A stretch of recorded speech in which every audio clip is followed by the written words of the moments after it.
حضرت سید امام حسین رضی اللہ تعالیٰ عنہ صبح جب جہاد کا وقت آیا، پتہ کون کون تھے کربلا میں؟ امام حسین کے ساتھ امام حسین کے 4 بھائی تھے کربلا میں۔ کتنے؟ بول کے بتائیں۔ حضرت علی کے 4 بیٹے، عباس بن علی، جن کو حضرت عباس کہا جاتا ہے نا، علمدار، یہ حضرت علی کی دوسری زوجہ میں سے عباس بن علی بھی تھے، اور ابو بکر بن علی بھی تھے، عمر بن علی بھی تھے، عثمان بن، یہ حضرت علی کے بچوں کے نام ہیں۔ یہ آپ کے شہزادے امام حسین کے ساتھ شہید ہوئے، ان کا نام صرف اس لیے نہیں لیا جاتا کہ ان کا نام خلفائے ثلاثہ کے نام پہ، حضرت علی نے اپنے یاروں کے نام پہ رکھا ہے، تو تم نے کربلا کے میدان سے خارج کر دیا۔ یہ تینوں شہزادے حضرت جناب سیدنا امام حسین کے ساتھ تھے، یہ بھی شہید ہوئے۔ حضرت جناب زینب امام حسین کی سگی بہن ہے، ان کے 2 بچے تھے، اون و محمد۔ جب امام حسین میدان میں جانے لگے تو جناب زینب بچوں سے کہنے لگی، نہ پہلے بھائی نہیں جائے گا، پہلے بھانجے جائیں گے۔ 2 بچے شہید ہوئے۔ حضرت قاسم بن حسن امام حسن کے بیٹے تھے، وہ جب میدان میں جانے لگے تو امام حسین نے کہا، نہیں بھائی تو نہیں جائے گا، تو میرے بھائی کی نشانی ہے، میں جاؤں گا۔ تو حضرت قاسم بن حسن نے ایک تعویذ کھول کے دیا، کہ ابا جی میرے والد نے کہا تھا جب بڑی مشکل آ جائے تو تعویذ کھول کے دیکھنا، تو آج بڑی مشکل آئی ہے تو میں نے تعویذ کھولا ہے، تو یہ دیکھیں کیا لکھا ہے، یہ تو رکا ہے، تعویذ ہے ہی نہیں۔ جب کھول کے دیکھا تو اس پہ لکھا تھا، قاسم اگر حسین پہ کوئی کڑا وقت آ جائے تو بیٹھ کے آگے آگے رہنا، اگر کڑا وقت میرے بھائی پہ کبھی آ جائے نا، دیکھنا اس کے آگے آگے چلنا، اسے حسن کی کمی نہ محسوس ہو، پائیاں جیا ساکھ نہیں کوئی جے وچ خار نہ ہوئے۔ سیدنا امام حسین پہلی دفعہ کربلا میں اس وقت روئے جب یہ رکا، آپ نے دیکھا تو فرمایا ٹھیک ہے، اگر حسن کی یہ وصیت ہے تو میں نے زندگی میں اگر ان کی ہر بات مانی ہے اب بھی مانوں گا، تمہیں اجازت ہے۔ جناب قاسم بن حسن 16 سال کا جوان جب میدان میں نکلے تو ہائے ہائے پتہ نہیں کہاں سے آ گئی ہے۔ امام قاسم بن حسن جب میدان میں نکلے تو تبری سے لے کر علامہ ابوالحسنات صاحب سب کو پڑھ کے تو دیکھو، 3 دن کی پیاس ہے، شدید آزمائش ہے، دکھ ہے، تکلیفیں ہیں، پھر بھی پہلی دفعہ جب میدان میں گئے ہیں واپس آئے ہیں 19 لوگوں کو قتل کر کے واپس آئے۔ سناؤ قصہ خیبر کو، تمامی اپنے بچوں کو، علی کی داستان سن کے دلوں سے ڈر نکلتا ہے، علی کی داستان سن کے دلوں سے، یہ جو بچے ڈر رہے ہیں نا، وہ چمگادڑ آ گئی، کاکروچ آ گیا، یہ خوف نکل جائے گا اگر حضرت قاسم بن حسن کی بات سنیں گے۔ درجنوں لوگ آپ نے قتل کیے۔ ایک دفعہ آئے، کہا چاچا یزید کا لشکر تو بڑا بزدل ہے، اگر چند قطرے پانی میرے حلق سے گزرے تو میں سارے کاٹ کے لے آؤں گا آپ کے پاس، چند قطرے۔ لیکن تھوڑی دیر گزری، عمر بن سعد کہنے لگا اکیلے اکیلے جاؤ گے تو علی کا پوتا ہے، یہ سب کو مار دے گا، کٹھے جاؤ۔ چاروں جانب سے تیر برسے، ایک تیر لگا آگے گردن کے پیچھے، بس جناب سیدنا قاسم بن حسن گھوڑے سے نیچے گرے۔ تو جناب زینب حوصلہ کر کے آنسو سمیٹ کے کہنے لگی، میں دیکھ رہی ہوں پردے کے پیچھے سے حسین میرے بھائی کا بیٹا گر گیا ہے، جا اسے اٹھا کے لا۔ حضرت امام حسین ان کو اٹھا کے لائے، تو امام حسین نے سینے سے لگایا ہوا تھا تو ان کے پیر، ان کا قد لگتا تھا امام حسین سے زیادہ ہے، اٹھا کے لایا، لٹا دیا گیا۔ امام حسین کے اپنے بڑے بیٹے میدان میں نکلنے کو، علی اکبر نام ہے، جب جن لوگوں نے حضور کو نہیں دیکھا تھا، وہ جب کہتے نا ہم نے نبی پاک کا دیدار نہیں کیا تو بتاؤ کس طرح کے تھے، تو بتایا جاتا تھا کہ جناب علی اکبر کا دیدار کرو، ہم شبیہ مصطفیٰ۔ اور جب وہ گلیوں میں نکلتے تھے تو عورتیں چھتوں پہ چڑھ جاتی۔ جناب علی اکبر رضی اللہ تعالیٰ عنہ تلوار لے کے میدان میں نکلے، جوان بیٹے دینے بڑے مشکل۔ او یارو رٹا کیا ہے یہ تو بتاؤ، کہ ظالم آدمی حکمران، یار یہ رٹا ہے، ایک ظالم کا رستہ روکنا ہے، اس رٹے کے لیے ہم شبیہ مصطفیٰ۔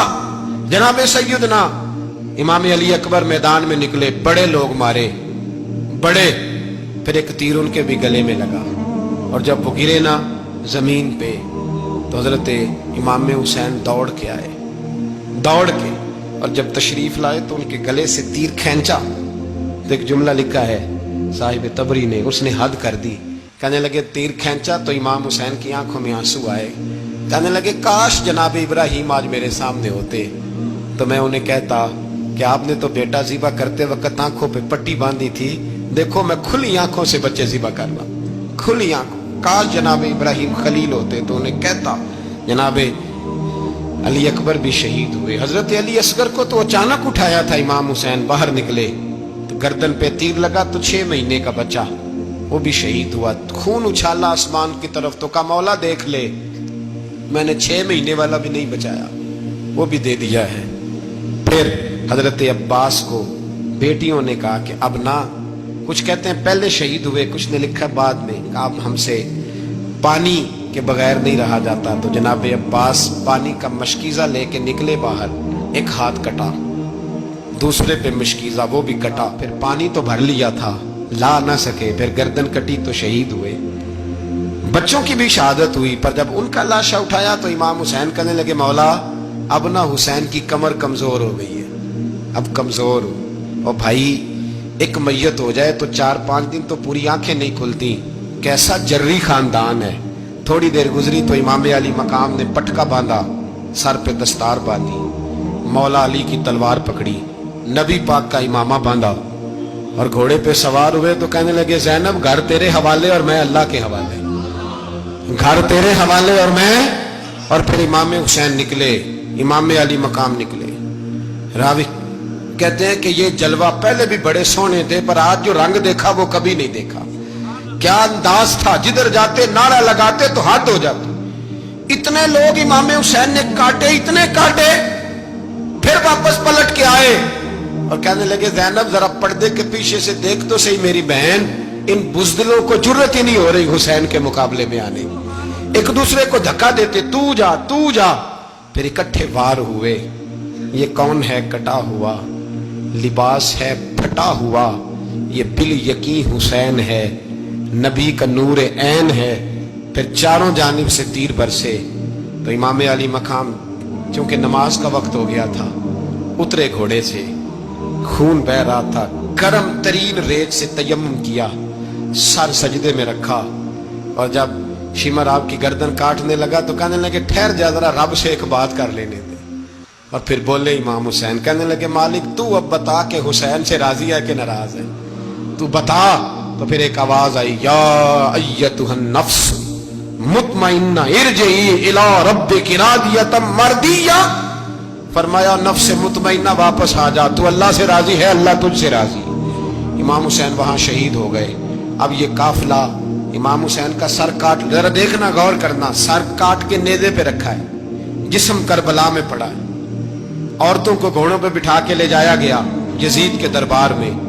یزید پہلے عبید اللہ ابن زیاد نے بدتمیزی کی، پھر یزید نے کی، بلکہ سنو جو حدیث پاک میں آتا ہے وہ یہ ہے کہ یزید چھڑیاں مار رہا تھا، چھڑیاں امام حسین کے لبوں پہ۔ تو نعمان بن بشیر صحابی تھے، بول پڑے، کہنے لگے او یزید بدبخت، ہاتھ پیچھے اٹھا، مجھے اللہ کی عزت کی قسم میں نے سینکڑوں بار نبی پاک کو ان ہونٹوں کو چومتے دیکھا ہے۔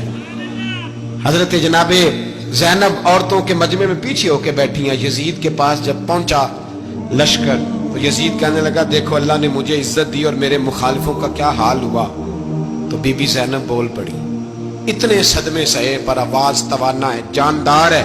حضرت سیدہ زینب نے جب سنا نا کہ یہ کہہ رہا ہے کہ مجھے اللہ نے عزت دی، تو جناب زینب بولی، نعمان بن بشیر کہتے ہیں بی بی بولی، اتنے صدمے ہیں پر جناب زینب بولی اللہ اکبر، اس انداز میں بولی کہ پہلے قرآن مجید کی آیت پڑھی، کہنے لگی وَتُعِزُّ مَن تَشَاءُ وَتُذِلُّ مَن تَشَاءُ بِيَدِكَ الْخَيْرُ إِنَّكَ عَلَىٰ كُلِّ شَيْءٍ قَدِيرٌ۔ اور پھر کہنے لگی یزید تو بکتا ہے، کہتا ہے کہ تو عزت والا ہو گیا، یہ تیری حکومت ہے، 4 دن گزرنے دے، تجھ پہ کوئی لعنت بھی نہیں برسائے گا، اور میرے بھائی کا قیامت تک ممبروں میں اور خطبوں میں ذکر ہوا کرے گا، وقت گزرنے دے۔ جب جناب بی بی زینب بول رہی تھی تو حضور کے ایک نابینا صحابی پاس بیٹھے تھے، جناب نعمان بن بشیر کا ہاتھ ہلایا، ہلا کے کہنے لگے کیا علی آ گئے؟ تو علی کی آواز لگتی ہے، جبریل امی بول رہے ہوں جیسے، حکمت کے گوہر رول رہے ہوں جیسے، دربار دمشق میں بی بی زینب کا خطاب، منبر پہ علی بول رہے ہوں جیسے۔ میرے بھائی بس کربلا والا قافلہ تو مدینے پہنچ گیا، 3 سال یزید نے حکومت کی، شرابیں عام ہو گئی، مکے پہ حملہ ہوا، خانہ کعبہ کا غلاف جلا، مدینے پہ اس نے حملہ کیا، 3 دن مسجد نبوی میں اس نے گھوڑے باندھے، مسجد نبوی میں صحابہ کو نکال کے اپنا اس نے امام مقرر کیا، لیکن پھر امت نے اسے قبول نہ کیا، پھر وہ رسوا ہوا اور آج تک وہ رسوا ہے۔ لیکن امام حسین کا نام کل بھی زندہ تھا اور آج بھی